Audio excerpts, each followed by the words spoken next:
موضوع الدرس في احکام السکنا والنفقہ للمعتدات، سورۃ الطلاق، تفسیر ابن کثیر۔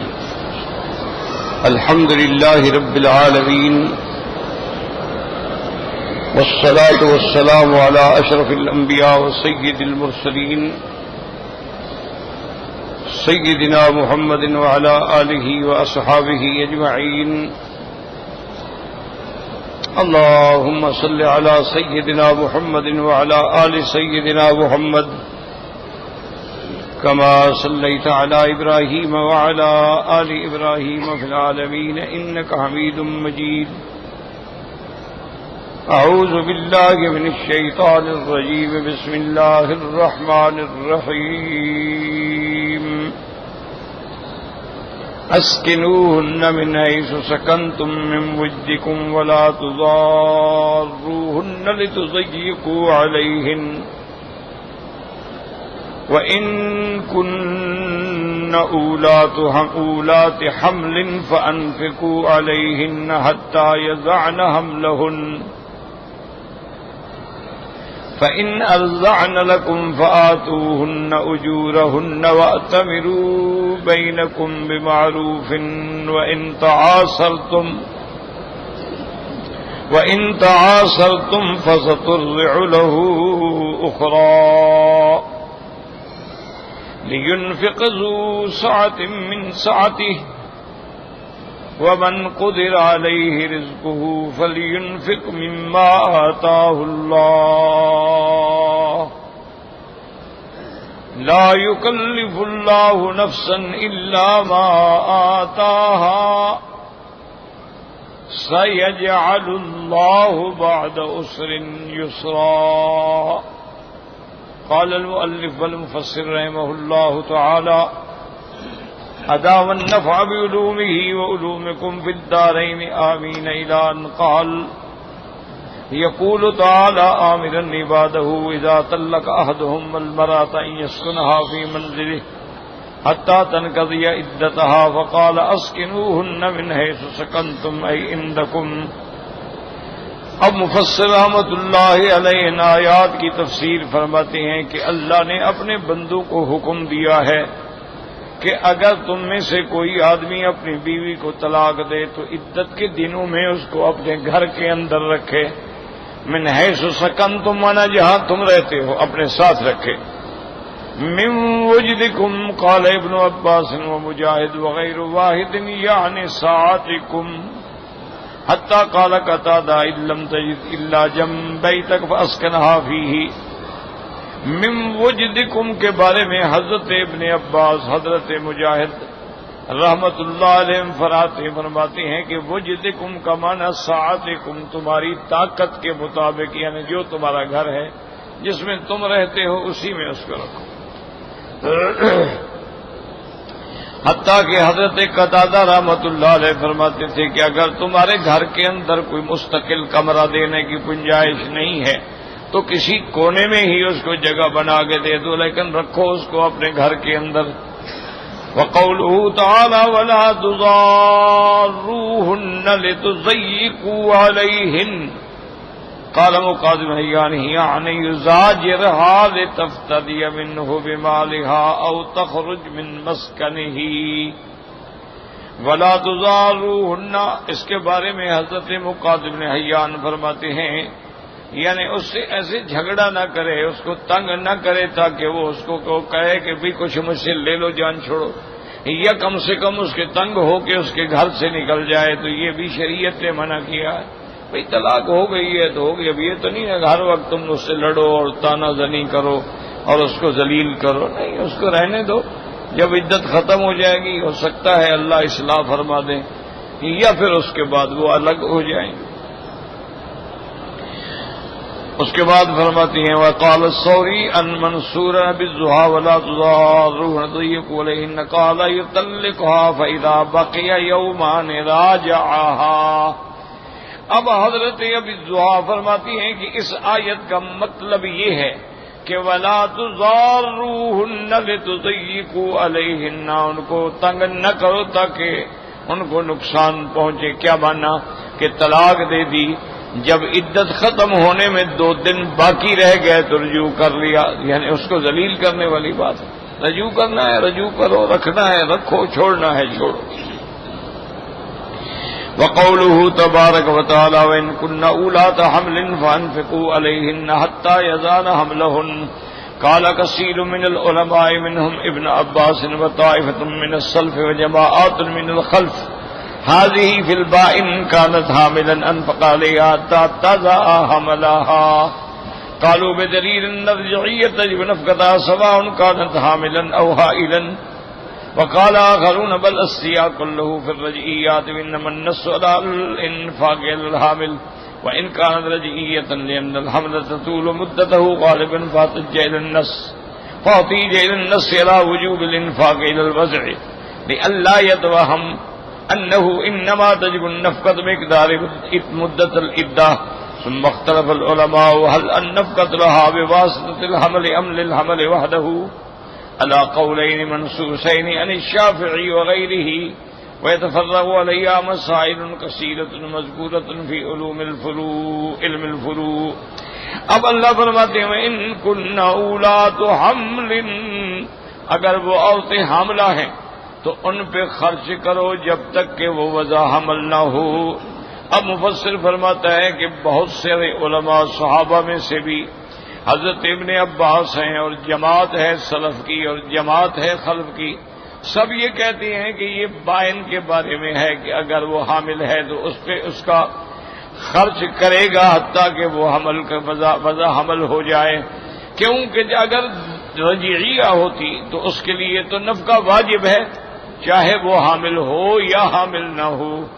اب اس کے بعد فرماتے ہیں ان الحمل تطول مدتہ غالباً، حمل کی مدت چونکہ لمبی ہوتی ہے 8 مہینے 9 مہینے، تو اس لیے پھر نصوص کا سہارا لیا جائے گا لئلا یتوہم، تاکہ کسی کو وہم نہ پڑے کہ نفقہ صرف اس میں ہے جس میں عدت ہے، عدت کے بعد نفقہ نہیں ہے، بلکہ نہیں، اگر حمل ہے تو اس کی عدت وضع حمل ہے، اس وقت تک نفقہ دینا ہوگا۔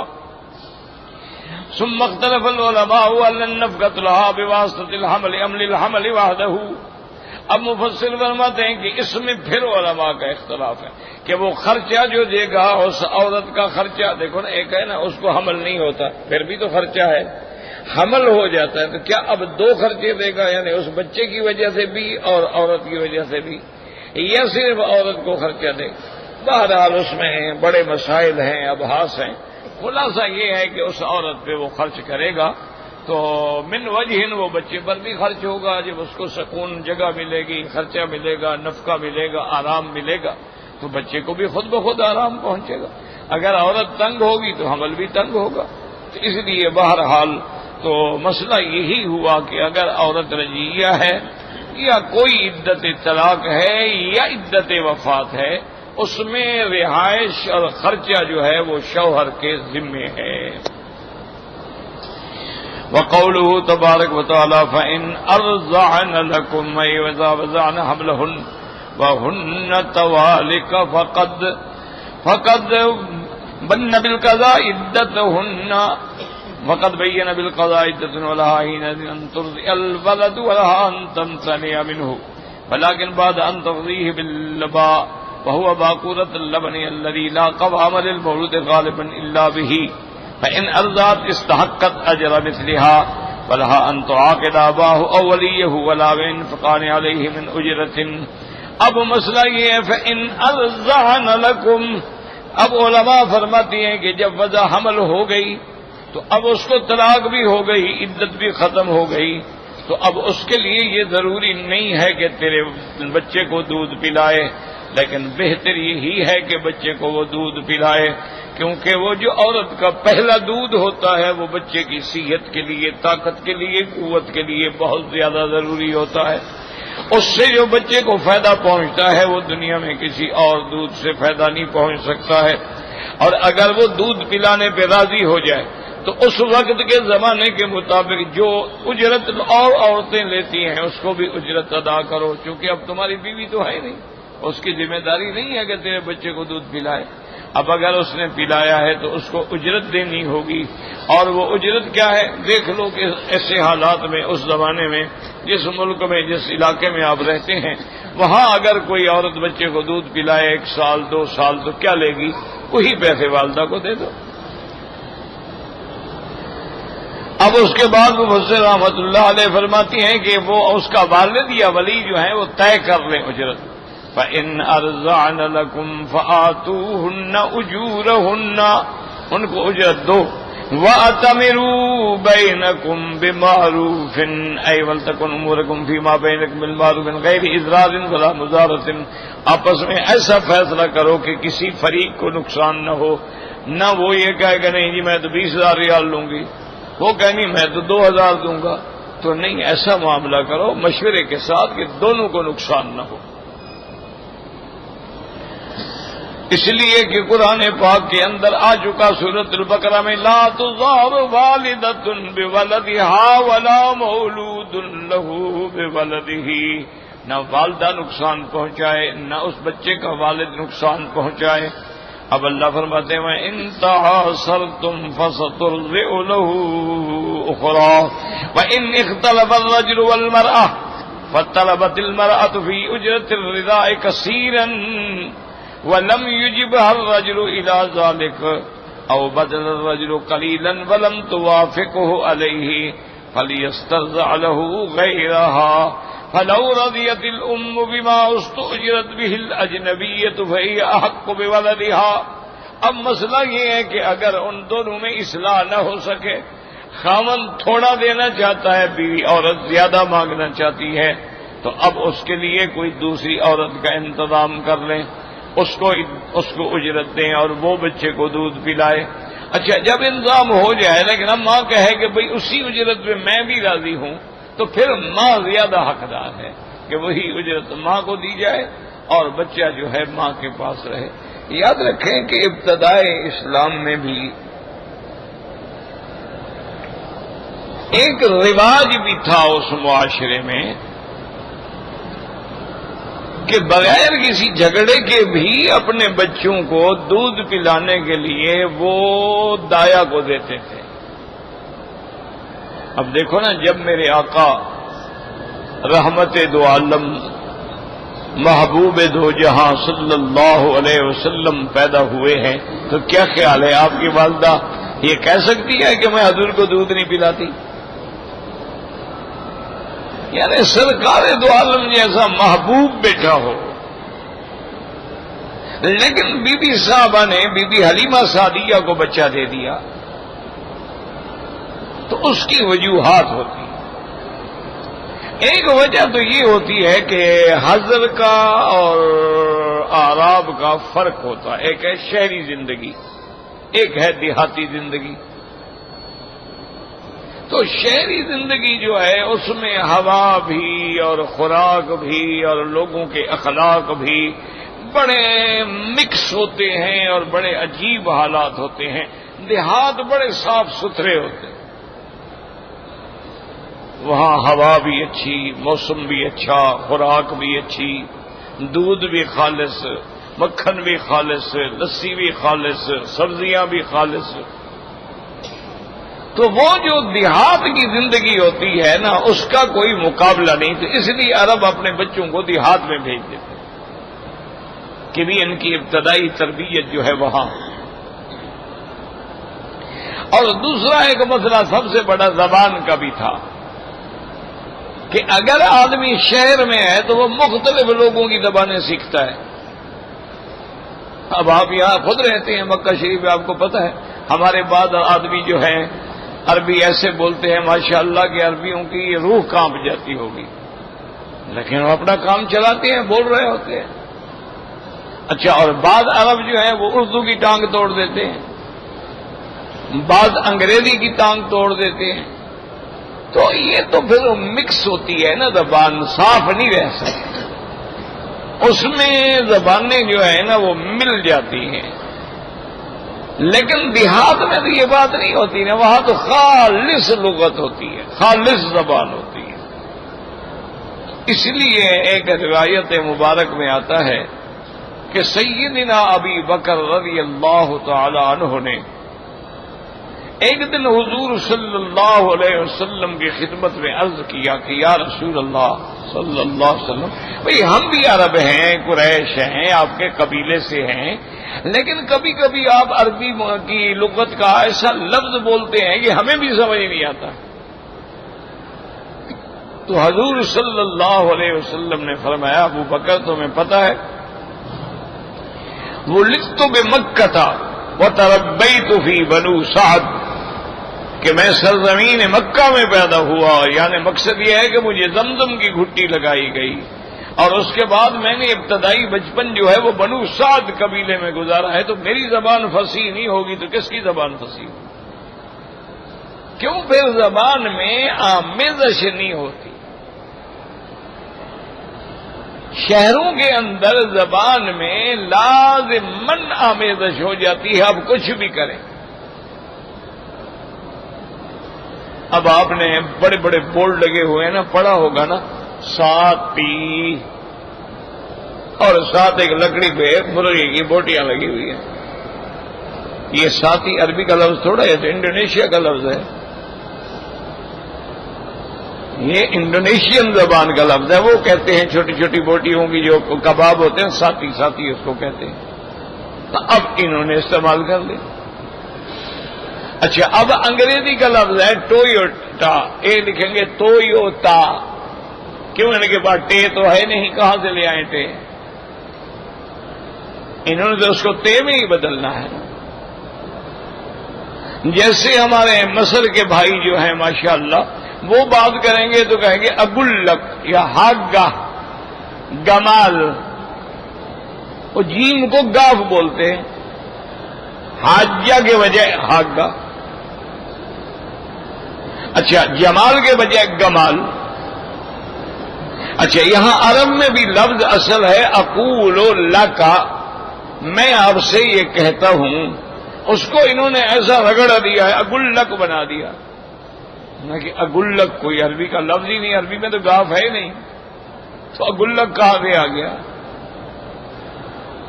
اسی طرح آپ نے دیکھا ہے کہ لفظ تو ہے نا یا ولد، اب انہوں نے اس کو ایسے بگاڑا ہے، ولد ختم ہو گیا، یا واد ہو گیا، یا واد۔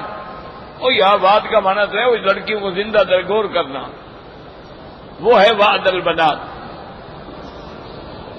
تو انہوں نے، یعنی یہ اصولی بات ہے کہ زبان جو ہے نا جی، اب آپ دیکھنا ہو نا جی، کبھی آپ ہوٹلوں پر بورڈ پڑے نا جی شکشوکا، اب شکشوکا کون سی عربی ہے جی؟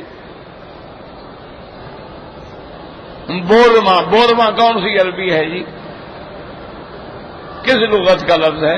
کوئی فرانس سے لے آئے ہیں، کوئی کہیں سے لے آئے ہیں۔ یہ برگر جو چل رہا ہے، یہ کون سی عربی زبان ہے جی؟ برگر۔ تو اس لیے، اور جو دیہات ہے نا جی، وہاں خالص لغت ہوتی ہے، اس میں ملاوٹ نہیں ہوتی، نہ خوراک میں ملاوٹ ہوتی ہے اور نہ اس کے کھانے پینے میں اور نہ بولنے میں، فصیح اللسان آدمی ہو۔ آج بھی آپ دیکھ لیں کہ جو جنگلوں میں بدو رہنے والے ہیں نا جی، اتنا اللہ نے ان کو قوت حافظہ دی ہے، اور اتنے ذہین لوگ ہیں، کھڑے کھڑے 100 شعر پڑھ دے گا۔ بدو ہوگا بیچارہ، پڑھا ہوا بھی نہیں ہے، اتنی زبان پہ عروج ہے، ایک ایک 100 اشعار کی نظم جو ہے کھڑے پڑھتا چلا جائے گا، پڑھتے رہے پڑھتے۔ اسی لیے میں نے پہلے بھی عرض کیا تھا کہ لاکھوں صحابہ ہیں میرے مدنی کے، لیکن سرکار کے جمال کا یہ عالم تھا کہ صحابہ کہتے ہیں ہمیں جرت نہیں ہوتی تھی حضور کے چہرے پہ نظر ڈالنے کی۔ ایک تو ادب تھا، اور دوسرا آپ کے جمال کا اثر تھا۔ چند ایک صحابہ ہیں جنہوں نے سرکار دو جہاں کا حلیہ مبارک بیان فرمایا ہے، جو امام ترمذی نے شمائل ترمذی میں سرکار دو عالم کا حلیہ مبارک لکھا ہے۔ اچھا، اب اس کا اردو ترجمہ بھی ہو گیا ہے شمائل ترمذی کا، تو آدمی کو چاہیے کہ اچھی طرح اس کو 2 4 5 دفعہ پڑھے تاکہ حضور کا حلیہ مبارک سامنے آئے، اور اگر کبھی اللہ خواب نصیب کرے تو دیکھے کہ خواب اسی حلیے کے مطابق ہے تو پھر سچا ہے نا۔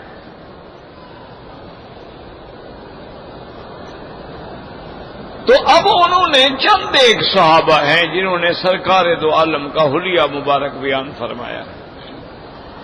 جب حضور ہجرت پہ تشریف لے جا رہے تھے اور راستے میں خیمے میں ٹھہرے، معبد جو ایک عورت تھی، ایک بدوی عورت تھی، عربیہ تھی، نہ تعلیم نہ سکول نہ کالج کا کچھ پڑھا تھا، اس نے جو حضور کا حلیہ بیان کیا ہے دنیا میں کوئی بڑے سے بڑا عالم بھی نہیں بیان کر. ایسے الفاظ اس نے بیان کیے ہیں، حضور صلی اللہ علیہ وسلم کے جمال کی ایسی تصویر کھینچی ہے، اور اس میں اتنے یعنی عجیب الفاظ ہیں کہ عام آدمی جو ہے وہ تو اس کو سمجھ ہی نہیں سکتا بیچارہ. اللہ اکبر اللہ اکبر. تو اس لیے حضور صلی اللہ علیہ وسلم نے بی بی حلیمہ سعدیہ کے ہاں آپ نے رضاعت کا وقت گزارا ہے، ورنہ آپ کو یہ تو نہیں نا کہ اپنی والدہ دودھ نہیں پلانا چاہتی تھی. اچھا حضور پاک جب تھوڑے بڑے بھی ہو گئے نا، 4 سال کی عمر بھی ہو گئی، اچھا وہ شق صدر کا واقعہ بھی پیش آ گیا، تو بی بی حلیمہ گھبرا کے لے آئی واپس، اور نے کہا بی بی آمنہ سے کہ اب معاملات روز بروز اس بچے کے عجیب ہوتے جا رہے ہیں. یہ عام بچوں سے نرالا بچہ ہے، نہ تو کھیلتا ہے نہ کبھی غلط زبان استعمال کرتا ہے، اور لوگ جو ہفتے میں بڑھتے ہیں یہ ایک دن میں بڑھ جاتا ہے، اور مشکل سے مشکل کوئی بات ہو رہی ہو یہ سمجھ لیتا ہے. اور پھر اس کا سینہ مبارک جو ہے وہ چاک کیا گیا، پتہ نہیں کون آئے تھے، اور پھر انہیں ٹانکے لگائے، اور پھر حضور پاک اسی طرح بالکل ٹھیک کھڑے ہیں.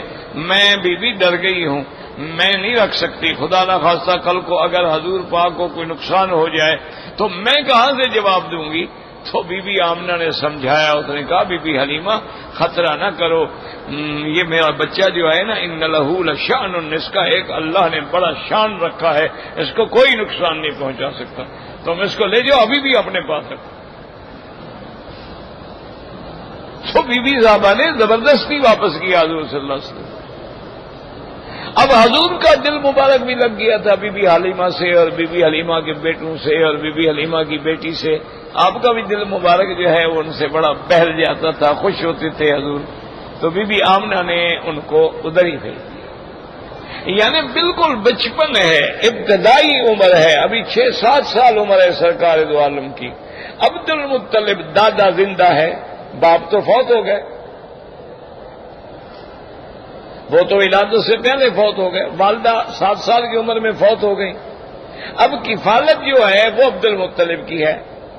تو عبد المطلب جو ہے اس وقت وہ سردار مکہ تھے، آیان مکہ تھے، رئیس مکہ تھے، سب کے بڑے سردار تھے تمام قبائل کے. تو کعبۃ اللہ کے دروازے کے قریب ان کے بیٹھنے کے لیے باقاعدہ نشست بنائی جاتی تھی، وہ گدا بچھایا جاتا، قالین کا ٹکڑا ڈالا جاتا، اس پہ آگے وہ بیٹھتے تھے. تو حضور جب آتے نا تو دادے کی گدے پہ خود بیٹھ جاتے. اب وہ قریش کوشش کرتے ہیں کہ بیٹا تم تو ابھی چھوٹے ہو، تمہارے دادے کی جگہ ہے، تم اس میں نہ بیٹھو. مطلب نہیں، اس کو اسی بیٹھنے تو میں نیچے بیٹھوں. تو عبد المطلب نیچے بیٹھتے، حضور اسی طرح بیٹھے، کیونکہ اللہ نے آپ کے دماغ میں ڈالا تھا کہ عبد المطلب تو مکے کا سردار ہے، میں نے تو آپ کو پوری دنیا کا سردار بنانا ہے، میں نے تو آپ کو پورے عالم کا سردار بنانا ہے، میں نے تو آپ کو رحمت للعالمین بنا کے بھیجا ہے، میں نے تو آپ کے دین کو تمام ادیان پہ غالب کر دینا ہے. تو اسی لیے ہمیشہ یاد رکھو کہ کبھی رضاعت کا مسئلہ ہوتا ہے جھگڑے کی وجہ سے، کہ بیوی کہتی ہے میں دودھ نہیں پلاتی، تو پھر کسی اور کا انتظام کرنا پڑے گا. اگر والدہ اس کی راضی ہو جائے تو وہ زیادہ حق ہے، اس کو وہی اجرت ادا کریں. اچھا ابھی ہم کتنا دیں؟ قوله تبارک و تعالی لینفق ذو سعۃ من سعته لینفق علی المولود والدہ وولیہ بحسب قدرتہ. اللہ نے فرما دیا کہ بچے پر اس کا باپ یا اس کا ولی جو بھی ہے اتنا خرچ کرے جتنا اللہ نے اس کو دیا ہے، جو اس کی طاقت ہے. وہ 1000 دے سکتا ہے 1000 دے، 500 دے سکتا ہے تو 500 دے. وَمَنْ قُدِرَ عَلَيْهِ رِزْقُهُ فَلْيُنْفِقْ مِمَّا آتَاهُ اللَّهُ. لا یکلف اللہ نفسا الا ما آتاها، اگر اس کا رزق تنگ ہے تو جتنی اس کے پاس طاقت ہے اتنی خرچ کرے، اللہ کسی کو اس کی طاقت سے زیادہ تکلیف میں مبتلا نہیں فرماتے۔ لا یکلف اللہ نفسا الا وسعها، رواہ ابن جریر۔ حدثنا ابن حمید قال حدثنا حکام عن ابی سنان قال سأل عمر بن الخطاب رضی اللہ تعالی عنہ عن ابی عبیدہ فقیل انه يلبس الغلیظ من الثياب ويأكل اخشن الطعام فبعث الیہ ب1000 دینار وقال للرسول انظر ما يصنع بها اذا هو اخذها فما لبس ان لبس اللين من الثياب واكل اطيب الطعام فجاء الرسول فاخبره فقال رحمه الله تعالى تأول هذه الآية لينفق ذو سعة من سعته ومن قدر عليه رزقه فلينفق مما آتاه الله۔ اب اس روایت میں آتا ہے کہ حضرت عمر بن الخطاب نے ابی عبیدہ کے بارے میں پوچھا کہ بھی ان کا کیا حال ہے، تو ان کو بتلایا گیا کہ یلبس الغلیظ من الثیاب، موٹے موٹے کپڑے پہنتا ہے بیچارہ اور بالکل ہلکا سا غذا کھاتا ہے۔ تو آپ نے 1000 دینار بھیجا اور اپنے قاصد سے کہا کہ دیکھو اس کے بعد اس پہ کیا اثر ہوتا ہے۔ اس کے بعد وہ کہتے ہیں کہ کچھ عرصہ گزرا تو انہوں نے فوراً لباس بھی اچھا کر لیا اور کھانا پینا بھی اچھا کر لیا۔ تو قاصد نے آ کے بتایا کہ حضرت پیسے ملنے کے بعد یکدم تبدیل ہو گئے، انہوں نے لباس بھی اچھا بنایا، کپڑے بھی اچھے، کھانا پینا بھی۔ آپ نے فرمایا مانا یہ ہے کہ اس نے اسی آیت پہ غور کیا ہے۔ اللہ فرماتے ہیں کہ ہر کوئی اپنی طاقت کے مطابق خرچ کرے، اگر طاقت ہے تو اتنا خرچ کرو۔ یہ نہیں ہے کہ اللہ نے تمہیں دیا ہو تو پھر بھی تم ایسے کپڑے پہنو کہ لوگوں کو بدبو کے ساتھ کھڑے ہونے کی بھی توفیق نہ ہو، کہ ساتھ ہی کھڑے نہ ہو سکتے ہو۔ بہت سارے لوگ ہیں ماشاءاللہ ٹھیک ٹھاک پیسہ ہوتا ہے، لیکن اللہ نے ایسا محروم کیا ہے، نہ پہننا نصیب ہے نہ کھانا نصیب ہے۔ انا للہ و انا الیہ راجعون۔ ایک صحابی حضور کی خدمت میں آئے، آپ نے دیکھا تو بڑے پرانے میلے کچیلے کپڑے ہیں، اور آپ نے فرمایا حل عندک من المال، کہ تمہارے پاس کوئی مال شال بھی ہے؟ اس نے کہا یا رسول اللہ انی من جمیع الاموال، میرے پاس تو ہر قسم کا مال ہے، پیسہ بھی ہے، بکریاں بھی ہیں، اونٹ بھی ہے، مال بھی ہے۔ آپ نے فرمایا حل ترى اثر نعمت کا، اللہ کی نعمتوں کا تمہارے بدن پر تو کوئی اثر نہیں ہے، تمہیں اگر اللہ نے دیا ہے تو تیرے بدن کا بھی تو حق ہے نا، ولی نفس کا علیک حق، اپنے نفس پر بھی تو خرچ کرو۔ یہ کہاں شریعت میں لکھا ہوا ہے کہ اگر اللہ نے تو پھر نکال دیا ہوگا کسی نے خود اسی کا پاؤں لگایا، اٹھ کے جا رہا تھا اسی کا اپنا پاؤں لگ گیا، ماشاء اللہ۔ لا حول ولا قوت الا باللہ العلی العظیم۔ تو بہرحال یعنی یہ بھی شریعت کا حکم ہے کہ اگر اللہ نے آپ کو توفیق دی ہے آپ اچھا لباس پہنیں اور اچھا کھانا کھائیں، اللہ کا شکر کریں۔ فرق اتنا ہے کہ حرام نہ کھائیں، حرام نہ پہنیں، اسلام حرام سے منع کرتا ہے۔ کلوا من طیبات مما رزقناکم، اللہ نے جو تمہیں پاکیزہ چیزیں دی ہیں بالکل ان کو استعمال کرو، اپنے گھر والوں پہ اچھا خرچ کرو، اپنی رہائش اچھی رکھو، اپنا گھر صاف ستھرا رکھو، تو یہ تو اسلام میں کوئی منع نہیں۔ یعنی آپ نے دیکھا ہے کہ بڑے بڑے علماء، بڑے بڑے اولیاء جو گزرے ہیں، بعض اتنے نفیس لباس، نفیس رہائش، نفیس طریقے سے کھانا، کوئی منع نہیں شریعت، کوئی اسلام میں منع نہیں۔ ہاں اگر ایک آدمی غریب ہے وہ الگ بات ہے کہ مجبور ہے۔ یہاں ایک رباط ہوتی تھی، یہ اب تو حرم بن گیا نا، سوق الصغیر میں ایک چھوٹی سی رباط تھی، بڑی پرانے زمانے کی چلی آ، اس میں ایک مسکین رہتے تھے، بالکل پھٹے پرانے کپڑے ہوتے تھے۔ ہم چھوٹے تھے قرآن شریف یاد کرتے تھے، تو اس کی حالت دیکھ کر یعنی رحم آتا تھا کہ اتنا بیچارے کا برا حال ہے۔ تو اس دور میں تو ہمیں بھی خرچی کے لیے 4 گروش ملتے تھے، 4 آنے، تو کبھی کبھی ہم چھوٹے بچے ہو کر بھی اس کو 2 آنے لے آتے تھے۔ اچھا، 2 آنے میں روٹی بھی ماشاءاللہ اتنی بڑی ہب ملتی تھی، بڑے آرام سے آدمی کھا سکتا تھا۔ آپ حیران ہوں گے کہ جب وہ مرا نا جی تو اس کی کوٹھی کو کھولا گیا، سامان چیک کیا گیا تو نیچے وہ جو بچھاتا تھا نا کپڑے، اس کے اندر سونے کی ہزاروں گنیاں تھی سلی ہوئی۔ خود کھانا بھی نصیب نہیں، پہننا بھی نصیب، جنازہ بھی گویا کہ سمجھے کہ لوگوں نے پڑھایا، کفن بھی لوگوں نے دیا، تو یہ کوئی زندگی تو نہیں ہے۔ یہ بھی شریعت میں ناجائز ہے کہ اللہ آپ کو دے۔ اما بنعمت ربک فحدث، اپنے اللہ کی نعمتوں کا بیان کرو، اظہار کرو، تمہارے بدن پر بھی اللہ کی نعمتیں ظاہر ہوں۔ ایک آدمی غریب ہے، وہ تو مجبور ہے نا، وہ کیا کرے۔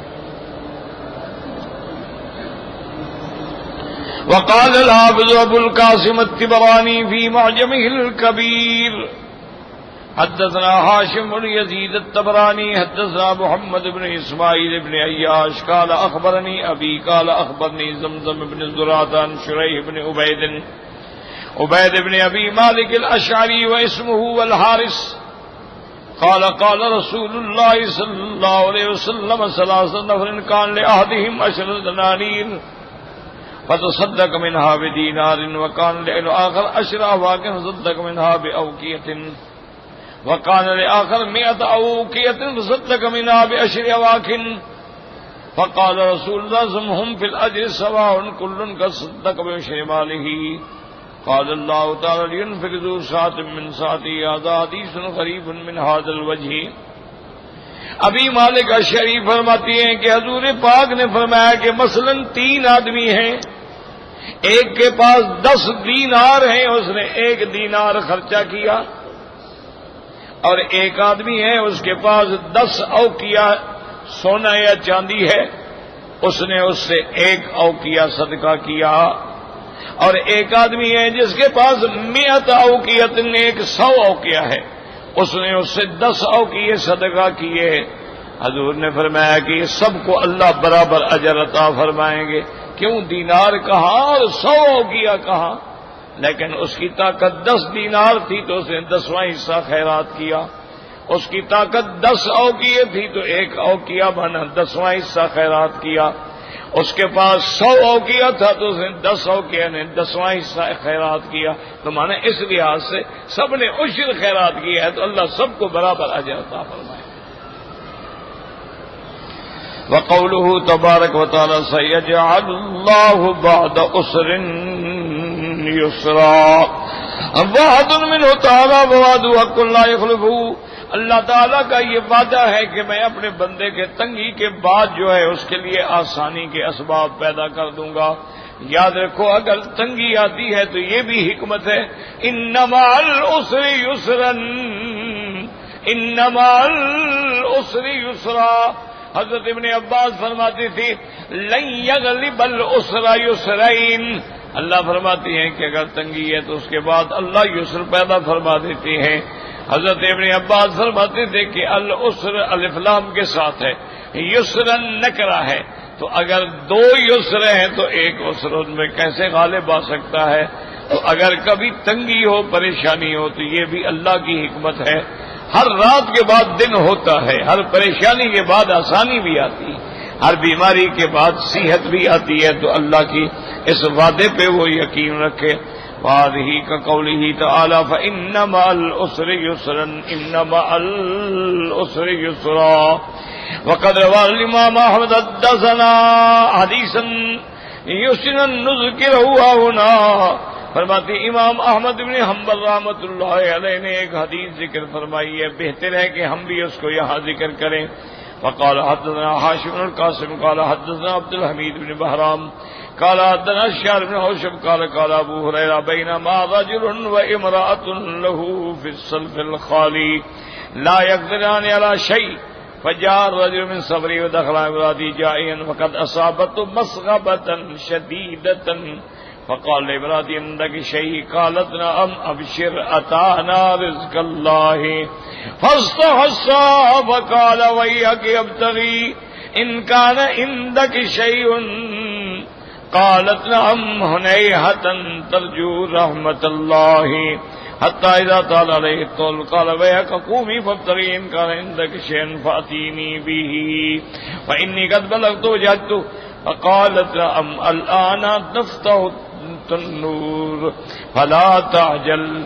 فلما أن سكت عنها ساعة وتهينت أن يقول لها قالت من عند نفسها لو قمت ونظرت إلى تنوري فقامت ونظرت إلى تنوري ملآن من جنوب الغنم ورهيبها تطهنان فقامت إلى الرها فنفذتها واستخرجت ما في تنورها من جنوب الغنم. وقال أبو هريرة الذي نفسي بالقاسم بيده وقول محمد صلى الله عليه وسلم ما في رحبيها ولم تنقذها لتهنتنا إلى يوم القيامة.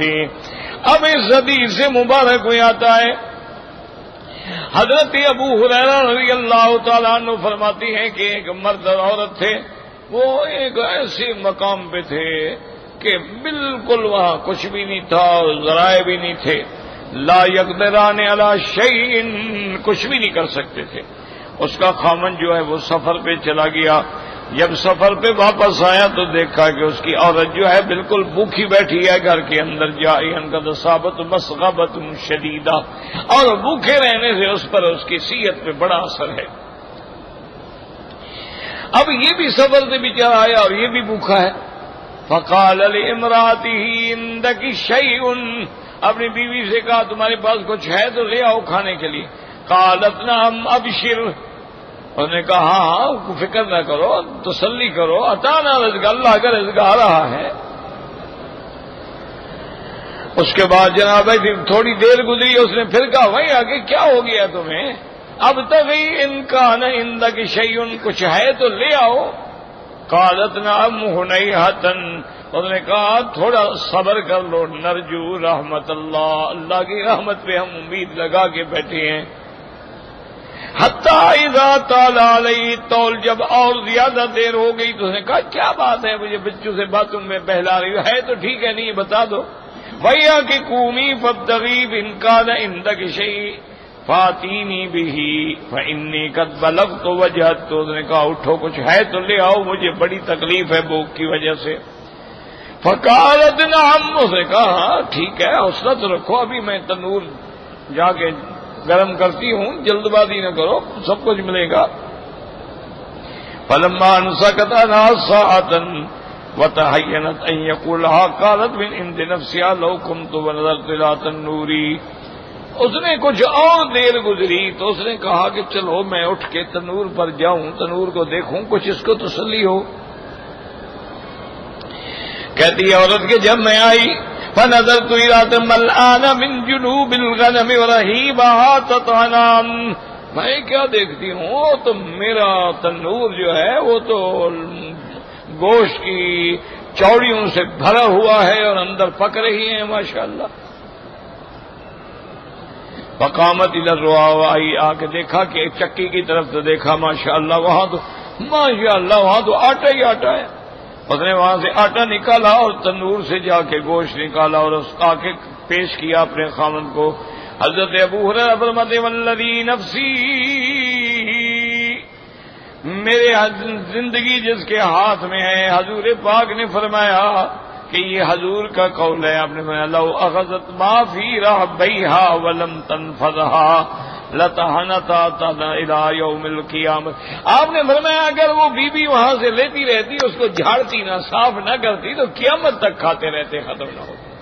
اللہ تبارک و تعالیٰ کی اس میں رحمتیں اور برکتیں ہو جاتی. ہم جب پڑھتے تھے نا والد صاحب کے پاس رحمت اللہ علیہ، تمہارے مدرسے دیہات میں مدرسے تھے اور وہ مٹی کے بنے ہوئے ہوتے تھے، اس کو سرائیکی زبان میں کلوٹیاں کہتے ہیں، اس میں گندم رکھی جاتی تھی. کسی میں 10 من، کسی میں 15 من، کسی میں 20، 3-4 بہرحال وہ تھی. 300 350 طالب ہوتا. اس دور میں ماشاءاللہ مکران سے، زہدان سے، نوکنڈی سے، دنیا جہان سے طالب آتے تھے پڑھنے کے لیے. چونکہ وہ علم کا دور تھا نا، لوگ عالم تلاش کرتے تھے کہ عالم کہاں ہے. بھوکے رہیں گے لیکن علم تو پڑھیں گے. تو والد صاحب نے گھر والوں کو نصیحت کی ہوئی تھی کہ بھی جب بھی دانے نکالو نا آٹا پیسنے کے لیے تو بغیر وضو کے کبھی نہ نکالو.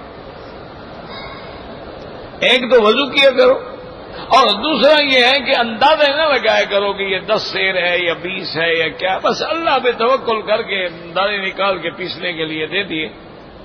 وہ اسی طرح احتیاط کرتے میں سارا سال گزر جاتا، دانے ختم نہیں ہوتے. اللہ کی شان وہ کتنا ہوں گے، میرے خیال میں زیادہ سے زیادہ یوں سمجھیں 100 من ہوگا. اب اللہ کا شکر ہے ماشاءاللہ، اس وقت طالب 300 ہوتے تھے، اب میرے خیال میں 250 ہیں. تو 500 من گندم تو میں ان کو اپنے فصل سے دیتا ہوں، پھر بھی خریدتے ہیں، پوری نہیں ہوتی. اب اللہ کی شان ہے، وہ برکتیں ہی ختم ہو گئی. اللہ نے وہ برکت ہی اٹھا لی. ساری سردیوں میں گڑ کی چائے ہوتی تھی، اور فجر کی نماز کے بعد اتنی بڑی چینک ہوتی تھی، والد صاحب لے کے بیٹھ جاتے، مٹی کے پیالے ہوتے تھے، بس طالبوں کو بھر بھر کے تھے. ایسا مزہ آتا تھا کہ آج دنیا کی کسی چائے میں اور کسی کافی میں اور کسی کپشینوں میں وہ مزہ نہیں آتا.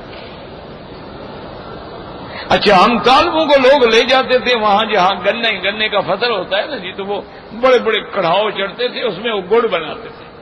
تو وہاں ہم جا کے بیٹھ جاتے تھے تو گرم گرم گڑ اوپر سے کاٹ کے ہمیں دیتے تھے، کھاتے تھے جناب، بڑا مزہ آتا. یا وہ جو گنے کماند پہ اس کو ڈال کے وہ نکال رہے ہوتے، رس نکالتے تھے، رو کے اتنے بڑے بڑے ہمیں پیالے بھر کے دیتے کہ طالب لے جائیں پیئیں. اچھا، اور جناب یہ ہے کہ راستے میں جا رہے ہیں، کسی کے مٹر دیکھے تو کسی نے مٹر دے دیے، کسی نے چنے دے دیے، وہ لے آئے، اس کو آگ پر بنایا، وہ بیٹھ کے کھا لیے، بس رات کی روٹی ہو گئی.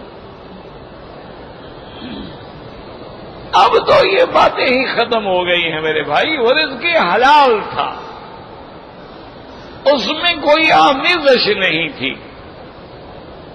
ہمارے استاذ تھے حضرت گمانوی رحمت اللہ علیہ، باہر سفر سے واپس آتے تو کہتے بھائی یہ میری جیب پیسے نکالتے، یہ زکوٰۃ کے ہیں، یہ پیسے نکالتے یہ صدقات کے ہیں، یہ پیسے نکالتے یہ ہدیے کے ہیں. سارے پیسے نکال کے وہ دے دیتے اپنے منشی کو، جو مدرسے کا ناظم تھا، وہ سنبھال لیتے. پھر اس کے بعد کہتے بھائی ایسا کرو ذرا ٹھہر جاؤ، ایک آدمی اور بھی بلا دو، شریعت میں 2 گواہ ہونے ضروری ہیں.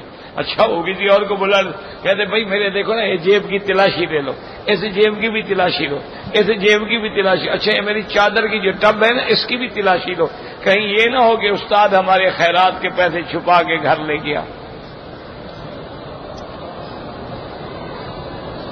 یہ احتیاط.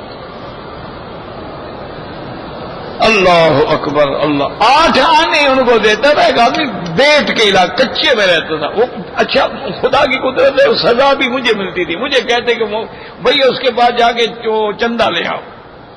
اب جناب میں سائیکل چلا رہا ہوں، کچا ہے، آگے کہیں راستہ ہے کہیں نہیں ہے، کبھی سائیکل نیچے، کبھی میں اوپر، کبھی میں نیچے تو سائیکل اوپر. وہ جناب جا کے پھر وہ 8 آنے میں وہ دیتا بھی 8 آنے تھا. وہ 8 آنے لے کے آیا. ایک دن تو میرا بھی بلوچی والا میٹر جو تھا نا وہ گھوم گیا. میں نے کہا استاد کیوں ہم کو ذلیل کرتے ہو 8 آنے کے لیے؟ دیکھو 4 دفعہ میں گرا ہوں راستے میں. آپ مہربانی کریں 8 آنے کے بجائے میں آپ کو 10 روپے دے دیا کروں گا. یہ عذاب تو نہ دینا ہمیں کہ 8 میل سائیکل کچے میں چلا کے جاؤ واپس اور 8 آنے. فرماتے مولوی مکی ناراض نہ ہو، اس کے یہ 8 آنے حلال کے ہیں، تیرے 10 روپے کا مجھے کیا پتا ہے.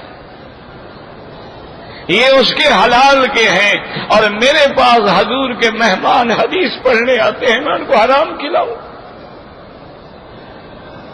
یہ طالب جو ہیں حضور کے مہمان ہیں نا، حضور کی حدیث پڑھنے آئے، تو میں مہمان آنے رسول کو حرام کھلاؤں تو کیا حدیث پڑھے. اللہ اکبر. اللہ ان کی قبروں پہ کروڑوں رحمتیں پڑے. کاش ہمیں علم ہوتا تو ہم ان سے کوئی فیض حاصل کرتے. بس جاہل لوگ تھے، بڑی خدمت میں ہم رہے، لیکن بس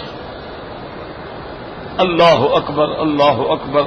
ایسے لوگ کہاں سے آئیں گے؟ سمجھ نہیں آتی ہمیں. ساگ ہوتا نا گھر میں، ساگ پکا ہوا، تو کبھی کبھی صبح کو حضرت جو آتے نا جی، ساگ کا دیگچا اٹھائے ہوئے سر پہ، نیچے وہ چھبی رکھی ہوئی، چھبی کے اوپر دیگچا رکھا ہوا، اس کے اوپر روٹیاں رکھی ہوئی، وہ لے کے طالبوں کے لیے آ رہے ہیں. وہ ہم جب بیٹھتے تو کہتے ہیں آج ناراض نہ ہونا، ساگ بنانے میں تمہاری دادی کی میں نے مدد نہیں کی، اس کو رگڑا لگانے میں، اس لیے ساگ کچھ موٹا رہ گیا، ناراض نہ رہنا. یعنی اس کے ساتھ بیٹھ کے وہ ساگ میں وہ پتہ نہیں مندنا کیا کہتے تھے، وہ پھرواتے تھے. اللہ اکبر اللہ. اور علم کا یہ کمال تھا کہ آپ کسی حدیث کی کتاب ہو، ادب کی کتاب ہو، نحو کی کتاب ہو، میراث کی کتاب ہو، معقولات کی کتاب ہو، فلسفے کی کتاب ہو، معانی ہو، بلاغہ ہو، کوئی کتاب ہو، کتاب کھولیں استاد حافظ بیٹھے ہوئے، کتاب پر نظر بھی نہیں ڈالتے.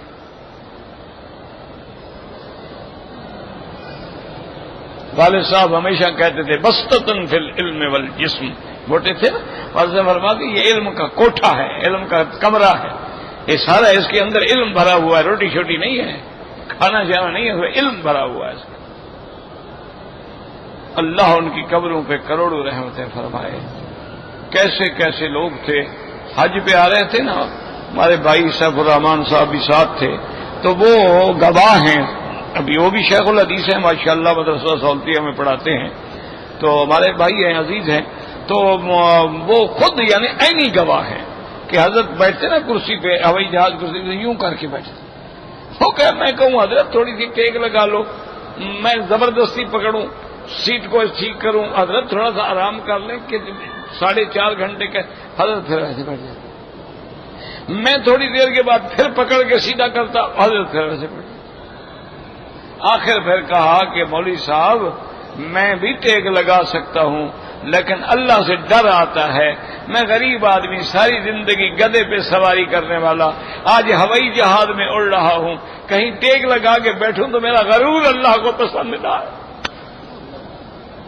اللہ تعالیٰ میں اکڑ دکھا رہے، اکڑ کے بیٹھے. انا للہ و انا الیہ راجعون. آج ہیں کہیں لوگ جی اللہ اکبر. آج تو لوگ اپنی شان دکھانے کے لیے احرام نہیں باندھتے، بغیر احرام کے آن جاتے ہیں کہ ہوائی جہاز میں ہماری توہین نہ ہوگی، یہ احرام میں 2 چادروں میں ہے. وہ جو کپڑا اللہ کا حکم ہے وہ توہین ہے تمہاری. سوٹ میں آئیں گے نا جی. لا حول ولا قوت الا باللہ العلی العظیم. وقال في موضع آخر حدثنا ابو عامر قال حدثنا ابو بکر الشام عن محمد وابن سیرین عن ابی ہریرہ رضی اللہ تعالی عنہ قال دخل رجل على اهله فلما راى ما به من الحاجة خرج الى البرية فلما رأت امرأته قبضها وضعتها وإلى التنور فسجرته ثم قالت اللهم ارزقنا ونزلت الجفن قد امتلأت قال وذهبت الى التنور وجدت ممتلئا قال فرجع الزوج فقال اصبتم بعدي شيئا قالت امرأته نعم من ربنا فأقام إلى الرها وذكر ذلك للنبي صلى الله عليه وسلم وما إنه لو لم ترفع لم تزل تدور إلى يوم القيامة. مسند احمد میں یہ حدیث ہے جس کو محمد بن سیرین نے حضرت ابو ہریرہ رضی اللہ تعالیٰ عنہ سے نقل کی ہے. ایک آدمی اپنے گھر میں داخل ہوا، اپنے گھر والوں سے پوچھا کہ کوئی چیز ہے، انہوں نے کہا کہ نہیں ہے. تو اس نے کہا اچھا میں باہر جا رہا ہوں. فلما رأت امرأته إلى الرحى، اب اس کے بعد بی بی نے چکی کی طرف نظر ڈالی اور تنور کی نظر ڈالی، چکی کو جا کے صاف کیا، تنور میں جا کے آگ جلا دی اور اس کے بعد کہا اللہم ارزقنا، یا اللہ ہمیں رزق عطا فرما. کہتا ہے تھوڑی دیر کے بعد جب بی بی نے دیکھا ویسے جفن قد امتلأت کہ وہ برتن جو ہے ماشاءاللہ بھرا ہوا ہے، اور تنور پہ گئی تو دیکھا ماشاءاللہ تنور بھی بھرا ہوا ہے. فرجع الزوج، خامد واپس آیا، آگے پوچھنے لگا میرے بعد کچھ ملا؟ اور نے کہا ہاں اللہ پاک کی طرف سے یہ نعمت آئی ہے. فاما اذا الرحى وذكر النبي صلی اللہ علیہ وسلم، حضور کی خدمت میں آ کے بتایا کہ ایسا واقعہ ہوا ہے. حضور نے فرمایا اگر تم اس چکی کو صاف نہ کرتے اور اگر اس تندور کو صاف نہ کرتے تو قیامت تک چکی بھی چلتی رہتی اور تیری روٹیاں بھی لگتی رہتی اور تمہیں رزق ملتا رہتا۔ اللہ نے تیری دعا قبول فرما دی تھی جب تو دعا کر رہا تھا اللہم ارزقنا، کیونکہ اللہ ہی تو رزق دینے والے ہیں، ان اللہ خیر الرازقین۔ تو آدمی کو یقین ہو تو اللہ پاک اس کو نعمتیں اور رزق عطا فرماتے ہیں۔ واللہ اعلم۔ کہتے ہیں جی کہ ہم زمین بیچ کر کاروبار کر سکتے ہیں، کیوں نہیں کر سکتے ہیں جی؟ زمین آپ کی ہے، بیچیں رکھیں۔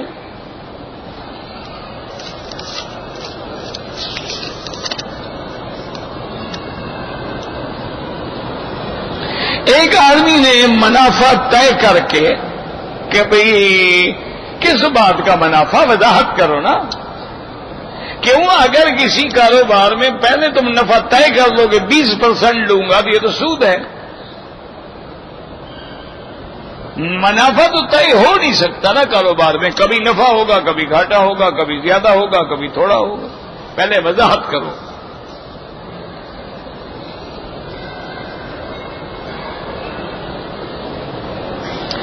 ایک آدمی مسجد میں امام کو تنخواہ دیتا ہے، دوسرے لوگوں سے بھی کہتا ہے کہ بھئی تم بھی تنخواہ میں مدد کرو، تو کبھی کبھی تکرار ہو جاتا۔ تکرار نہیں کرنا چاہیے، اس کو کہہ دینا چاہیے کہ بھئی امام کو تنخواہ دینی ہے اور ہمارے پاس پیسے نہیں ہیں۔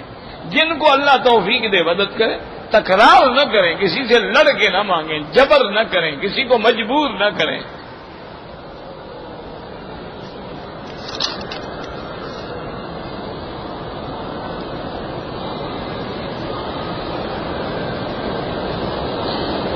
میں رہائشی جدے کا ہوں اور ڈرائیور شعبے سے ہوں، تو آپ سفر پہ جاتا رہے تو آپ نماز سفر پڑھیں گے، چاہے پوری زندگی سفر میں رہو، کوئی بات نہیں۔ اگر غسل کرنے کے وقت یعنی آدمی پانی جھاڑ رہا ہوتا ہے تو ہاتھ اس کا اپنی شرمگاہ کو لگ جائے تو احناف کے نزدیک تو وضو نہیں ٹوٹتا، لیکن بعض علماء اہل حدیث فرماتے ہیں کہ مس ذکر سے وضو ٹوٹ جاتا ہے۔ وضو کر لے، احتیاط اسی میں ہے، کیوں بلا وجہ ایک شبوں میں رہو؟ بھئی نماز جیسی عبادت ہے، چلو بھئی حنفی مسلک میں تو تیرا وضو ٹھیک ہے، ان کے نزدیک تو تیرا وضو ٹھیک نہیں ہے نا، تو کسی مسلک میں تو اعتراض ہو گیا نا۔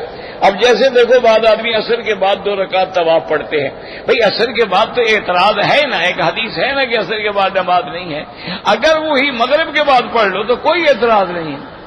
تو ہمیشہ وہ کام کرو جس میں کوئی اعتراض نہ ہو۔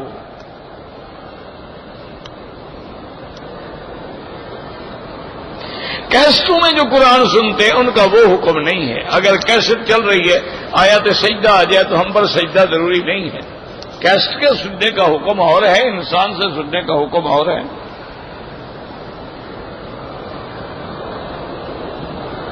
ہمارے علاقے میں جو زمین فروخت کرتا ہے کہتے ہیں اس نے گویا ماں بہن بیچ دی ہے، بے وقوفی والی بات ہے، یہ تو جاہلوں کی بات ہے۔ اگلے دور میں لوگ اپنے بچوں کو روکتے تھے کہ یار تم مٹی سے پیدا ہوئے ہو، تمہاری ماں ہے، ماں کو بیچو گے تاکہ زمین نہ بیچے بدبخت، کیونکہ زمین ایک ایسی بلا ہے کہ بیچنا شروع کرو نہیں بچتی نہیں ہے، پھر اس کا پیسہ نہیں رکتا، لازماً ضائع ہو جاتا ہے۔ یا تو فوراً متبادل کوئی چیز لے لو۔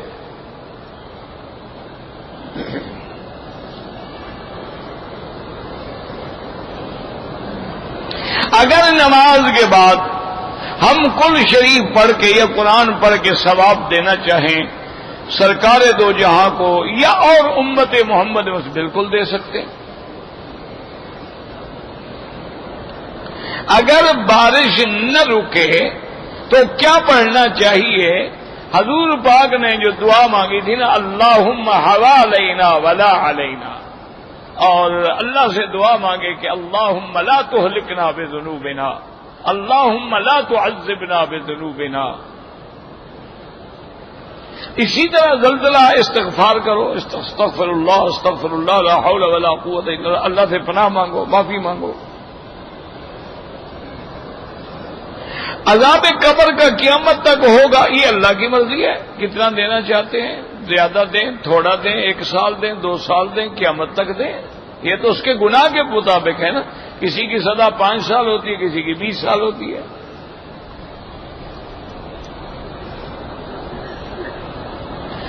احرام کسی سے چوری کر کے احرام میں عمرہ نہ کرو تو حرام ہے. حجر اسود جو ہے یہ کب لگایا گیا؟ جب کعبہ بنا. حضرت ابراہیم علیہ السلام نے بھی رکھا. حج اور عمرہ حضرت آدم علیہ السلام نے بھی حج کیا ہے. ابراہیم علیہ السلام تو بہت بعد میں آئے ہیں.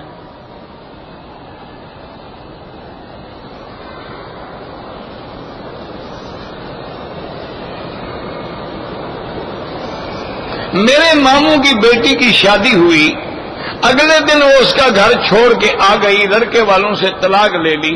تو وہ جانے، ان کا کام جانے، اب ہم کیا کریں؟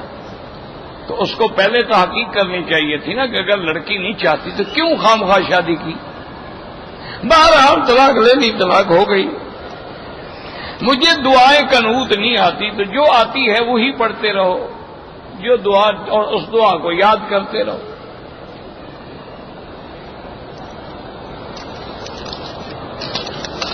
اتنا ہی کافی ہوتی ہے. اللہم اہدنا فیمن ہدیت عافنا فیمن عافیت، اتنا ہی کافی. اسی کو بار بار پڑھتے ہیں.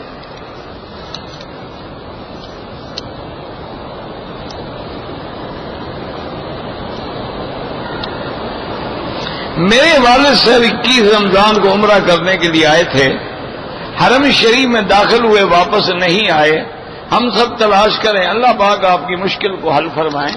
آپ ایسا کریں نا، خدا نہ خاصہ کو حادثہ ہو گیا ہو ہسپتالوں میں ادھر ادھر، یا جو لوگ ترہیل والے پکڑتے ہیں ان میں تمام دوائر میں جا کے پتہ کریں، اخبار میں اعلان کر دیں، اشتہار دے دیں. اللہ پاک مشکل حل فرمائیں گے. اللہ تبارک و تعالی ہی قادر ہیں، وہ آپ کی پریشانی کو دور فرما دیں گے. ربنا تقبل منا انک انت السمیع العلیم وتب علینا انک انت التواب الرحیم. اچھا، بعض علماء نے لکھا ہے کہ سورۃ والضحیٰ جو ہے نا، سورۃ والضحیٰ کو پڑھ کے یعنی 21 دفعہ دعا کرے اور ڈھونڈتا بھی رہے اور پڑھتا بھی رہے تو انشاءاللہ مل جائیں گے. ربنا ظلمنا انفسنا دوائی دی آپ کو ابھی